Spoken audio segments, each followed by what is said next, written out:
Well, here in this particular video, I will be showing you how to add print in CLO3D. So this is the design which I made on CLO3D, and here in this another 2D pattern window, you can see like pattern, or you can say a design, whichever is applied.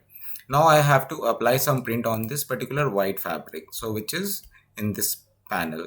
So how you can select? You can select using shift, and after that you can go to your object browser window. There you will find fabric, and at the same place here at the fourth option you will find add print. So just click on add print.